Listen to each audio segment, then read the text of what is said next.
വെട്ടിയിട്ട വാഴ ഈ ഒരു ഡയലോഗ് ട്രോളർമാർ സ്ഥിരമായിട്ട് ഉപയോഗിച്ചിരുന്ന ഒരു ഡയലോഗായിരുന്നു.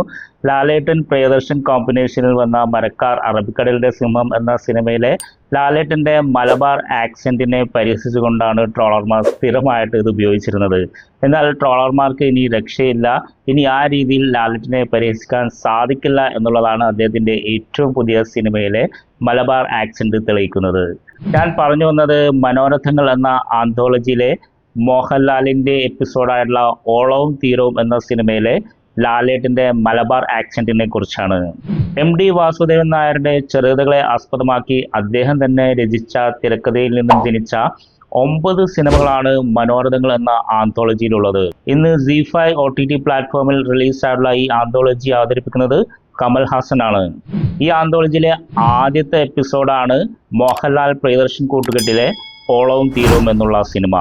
ആദ്യമായിട്ട് പൂർണ്ണമായും വാതിൽപ്പുറ ചിത്രീകരണം അല്ലെങ്കിൽ ഔട്ട്ഡോർ ഷൂട്ടിംഗ് ചെയ്തിട്ടുള്ള സിനിമയാണ് MDയുടെ തിരക്കഥയിൽ PN മേനോൻ സംവിധാനം ചെയ്തിട്ടുള്ള ഓളവും തീരവും എന്ന സിനിമ.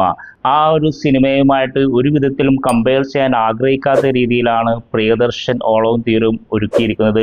ശരിക്കും പറയുകയാണെങ്കിൽ MDയുടെ തിരക്കഥയുടെ അന്തസ്സ് ഒട്ടും ചോർന്നു പോവാതെ വളരെ ഗംഭീരമായിട്ടാണ് ഓളവും തീരവും എന്ന സിനിമ പ്രിയദർശൻ അവതരിപ്പിച്ചിരിക്കുന്നത്.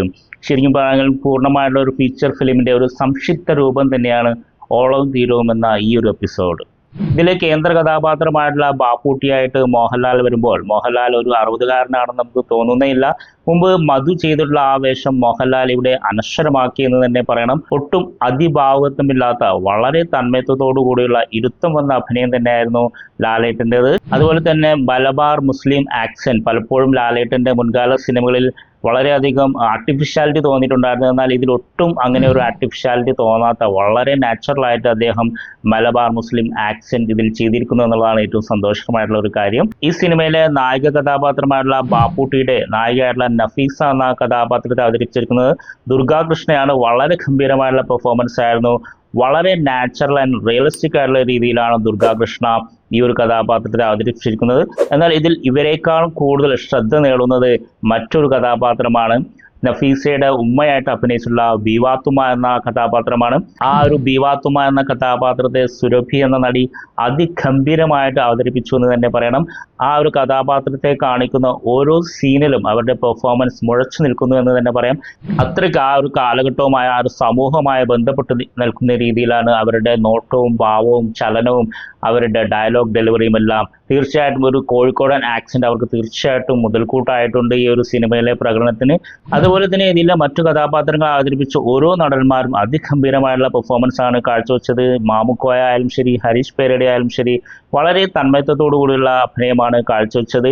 ഇവരുടെ എല്ലാം ഈ പ്രിയദർശൻ ചെയ്ത ഏറ്റവും നല്ലൊരു കാര്യം എന്ന് വെച്ചാൽ ഇതിലെ കാസ്റ്റിംഗ് അതിഗംഭീരമായിട്ടുണ്ടായിരുന്നു. ഇതിലെ കാസ്റ്റിംഗ്, ഇതിലെ മിക്ക അഭിനേതാക്കളും ഒരു മലബാർ പശ്ചാത്തലമുള്ള അല്ലെങ്കിൽ കോഴിക്കോടൻ ആക്സെന്റ് ഉള്ള നടന്മാരാണ്. ഓളവും തീരവും എന്ന MDയുടെ ചെറുകഥയുടെ അന്തസ്സത്ത ഒട്ടും ചോർന്നു പോവാതെ MDയുടെ തിരക്കഥയോട് പൂർണ്ണമായും നീതി പുലർത്തുന്ന PN മേനോന്റെ ഓളവും തീരവും എന്ന ക്ലാസിക് സിനിമയുമായിട്ട് കിടപിടിക്കുന്ന രീതിയിൽ പ്രിയദർശൻ എന്ന മാസ്റ്റർ ക്രാഫ്റ്റ്സ്മാന് ഓളവും തീരവും റീക്രിയേറ്റ് ചെയ്യാൻ സാധിച്ചത് തീർച്ചയായിട്ടും സന്തോഷമായിട്ടുള്ള കാര്യമാണ്. അപ്പോൾ OTT പ്ലാറ്റ്ഫോമായ ZEE5ലെ മനോരഥങ്ങൾ എന്ന ആന്തോളജിയിലെ ആദ്യത്തെ എപ്പിസോഡായിട്ടുള്ള ഓളവും തീരവും കിടിലനാണ് എന്ന് തന്നെ എനിക്ക് പറയാൻ സാധിക്കും. തീർച്ചയായിട്ടും നിങ്ങൾ പോയി കാണുക, നിങ്ങളുടെ അഭിപ്രായങ്ങൾ അറിയിക്കുക. നിങ്ങൾക്ക് ഈ വീഡിയോ ഇഷ്ടപ്പെടുന്ന ഞാൻ വിശ്വസിക്കുന്നു. ഇഷ്ടപ്പെട്ടാൽ ഒന്ന് ലൈക്ക് ചെയ്തേക്കണം, നിങ്ങളുടെ സുഹൃത്തുക്കളുമായി ഒന്ന് ഷെയർ ചെയ്യണം. നിങ്ങൾ ആദ്യമായാണ് ഈ ചാനൽ കാണുന്നതെങ്കിൽ ഒന്ന് സബ്സ്ക്രൈബ് ചെയ്യണം. കാരണം ഇതുപോലെ ഒരുപാട് ഇൻഫർമേറ്റീവ് ആൻഡ് എൻ്റർടൈൻമെൻറ്റ് വീഡിയോസുമായിട്ട് ഞാൻ വീണ്ടും വരുന്നത്. നമുക്ക് അടുത്ത വീഡിയോയിൽ കാണാം. അതുവരെ this is Jubair signing of.